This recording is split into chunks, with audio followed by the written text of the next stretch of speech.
Vamos nós, né, turma do sétimo, para mais um momento da nossa aula do capítulo 5, onde nós estamos falando da reforma protestante.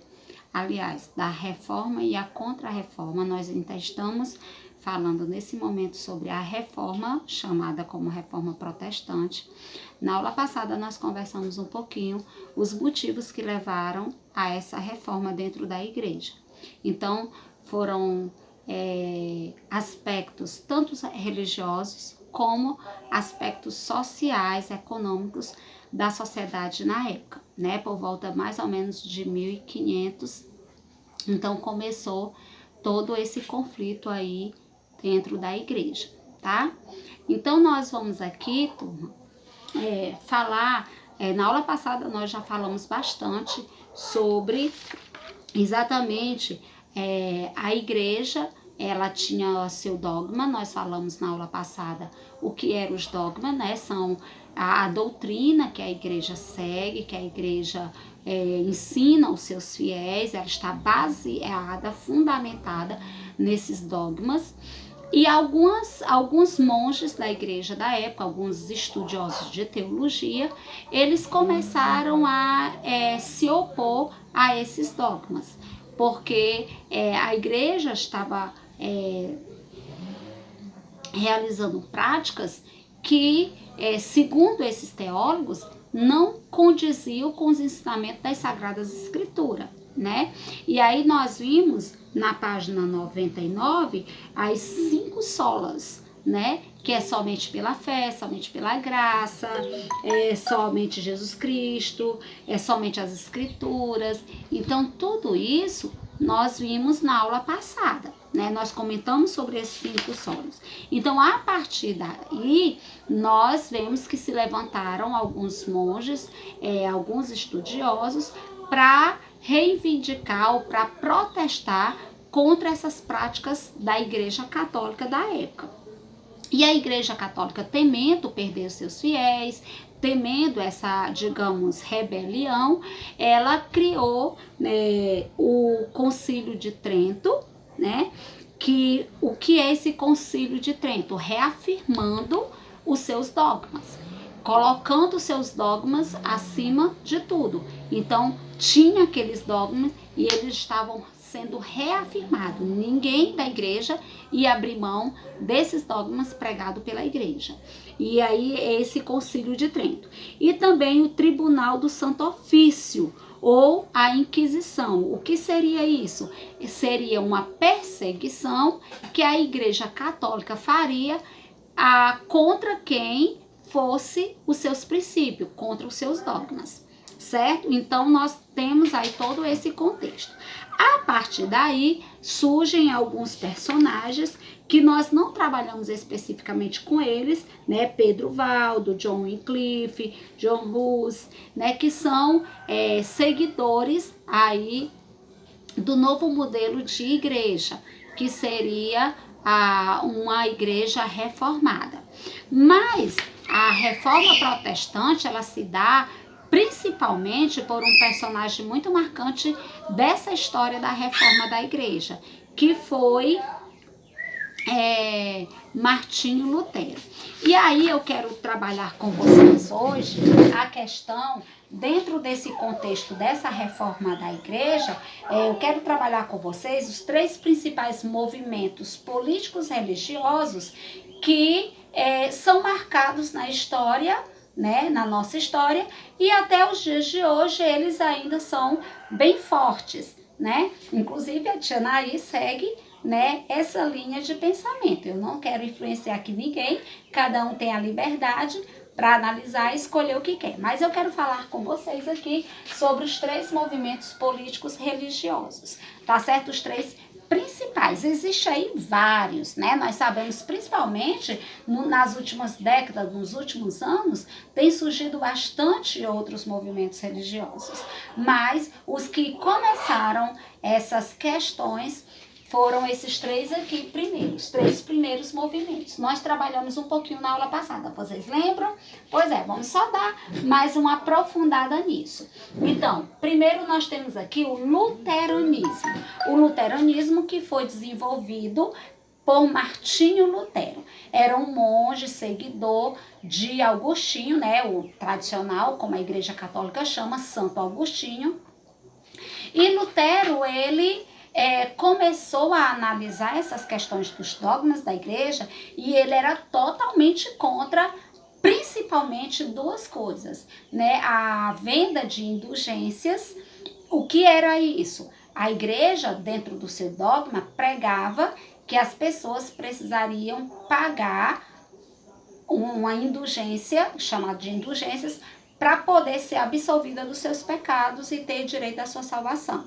Então, ou seja, elas teriam que comprar a salvação. Elas vendiam terras, elas doavam terras para a igreja, tanto que hoje nós sabemos que uma das instituições que tem maior patrimônio no mundo todo é a Igreja Católica.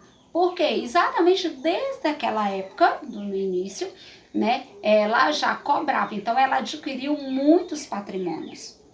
E aí, Martinho Lutero pregava isso. Ele dizia que a salvação era somente pela graça. Então, os pontos principais que Martinho Lutero, agora sim, voltando um pouquinho de onde era Martinho Lutero, né? Martinho Lutero, ele estudava, né, na Universidade de Wittenberg, na Alemanha, tá? Então, lá ele estudava, né, teologia, e ele era um monge. E quais eram os pontos de vista de Lutero? Ele queria reforma dentro da Igreja Católica. Ele não queria que surgisse um novo movimento religioso. Ele queria que a Igreja Católica voltasse aos princípios que seriam sola scriptura, né? Em latim, que é somente as escrituras.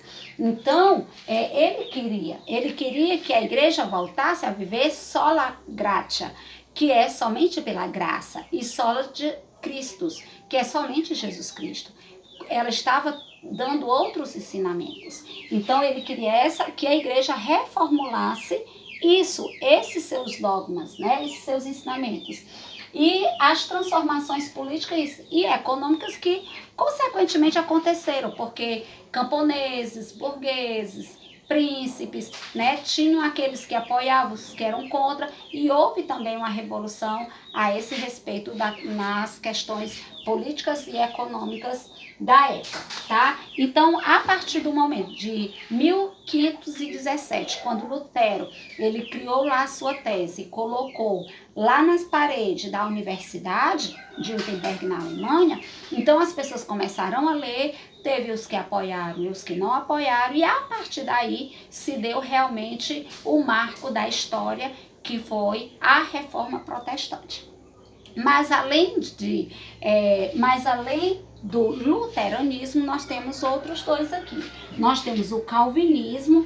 Calvinismo começou com John Wycliffe, mas só que depois ele morreu, antes mesmo do calvinismo desenvolver, e quem realmente colocou o calvinismo para frente, né, desenvolveu digamos, os princípios do calvinismo, foi, eu não coloquei aqui, mas foi João Calvino. Tá? João Calvino. E onde ele ficava, né? Em que lugar? Era na Suíça. Então, lá na Suíça, João Calvino, ele pegou os ensinamentos de Lutero, reformulou algumas coisas e deu continuidade nessa linha de pensamento de Lutero, né? Com algumas diferenças. João Calvino, ele diz que a salvação é algo predestinado do ser humano, né? Então, assim, tem poucas divergências, que a gente não vai entrar nos méritos doutrinários, tá? E aí ele tinha uma disputa entre a burguesia e a Igreja Católica, né? Ou seja, João Calvino, gente, ele era capitalista. Ele dizia que se uma pessoa, vive bem economicamente, é porque ela tem a bênção de Deus sobre a vida dela. Se ela é uma pessoa pobre, com dificuldades, é porque ela não tem a bênção de Deus. Então, João Calvino tinha esse pensamento, tá?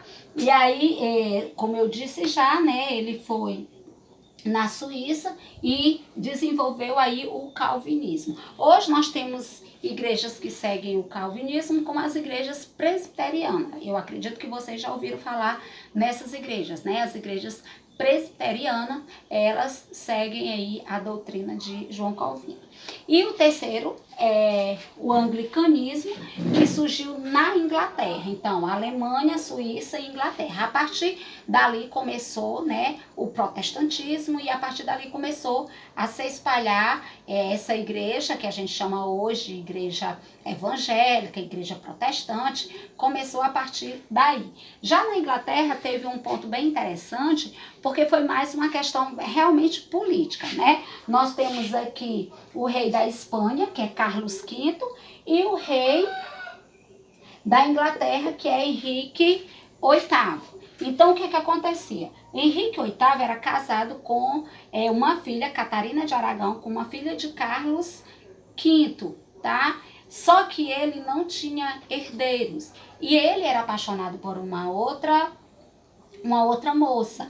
Então, o que ele queria? Ele queria que a igreja desse o divórcio dele para poder ele casar com essa outra pessoa. Aqui no livro tem até o nome dela, que eu não lembro agora o nome dessa outra pessoa, tá?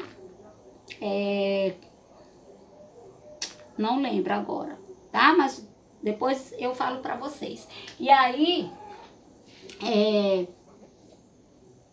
Ana Bolena, tá? Ele era apaixonado por Ana Bolena, queria se divorciar de Catarina de Aragão para casar com Ana Bolena. Então, ele queria que a igreja apoiasse esse ato dele. E Carlos era muito apoiado pela Igreja Católica. Então, houve um rompimento entre eles dois. Aquele rompe também com a igreja, né, Henrique VIII, e a partir daqui ele começa aqui esse movimento religioso chamado anglicanismo, tá? E aí, gente, a partir daí, nós vimos que tem todas as questões políticas, sociais, econômicas, religiosas, né, de vários interesses, e chegou aquilo que nós temos hoje. Então, por que hoje existem tantas igrejas? Por que há essa diversidade, né, de cristianismo? Porque nós sabemos que católicos, protestantes, né, todos eles se dizem cristãos. Então, por que há essa diversidade? Então, a gente vê aqui interesses políticos, interesses econômicos, tá? Acima da questão da fé, da religiosidade. E aí, logo em seguida, nós podemos ver que a Igreja Católica, ela sofre bastante, tem uma perda muito grande dos seus fiéis, mas logo em seguida, né, anos logo após ele, a igreja começa a se organizar, né, na figura dos seus representantes, principalmente do Papa. Então, forma o Concílio de Trento de 1545 e 1563, e através desse concílio há uma grande perseguição e há uma declaração para que quem pregasse diferente do que a igreja ensinava, ele era excomungado, ou seja, ele era afastado realmente, né, tido como herege. E aí houve também, no meio dessas disputas, houve muitas guerras, muitos conflitos, muitas mortes, muito derramamento de sangue, mas o fato é que tudo isso faz parte da nossa vivência, da nossa história de vida, da nossa história de fé, da minha, da sua, né, de uma forma direta ou indireta, nós fazemos parte dessa história. Então, eu espero que tenham esclarecido aí essa questão da reforma protestante. Então, a reforma protestante é esse momento em que esses homens se levantam protestando contra os ensinamentos da Igreja Católica, e a contra-reforma é quando a Igreja Católica ela toma algumas decisões para reaver realmente, novamente, o seu posto de ser a absolutista. Beleza? Beijinho, boa segunda-feira, mãos aos estudos e cuidem aí no trabalho. Hoje eu não passei atividade porque eu sei que nessa semana vocês têm um trabalho para concluir, para a semana que vem entregar, tá? Beijinho a todos.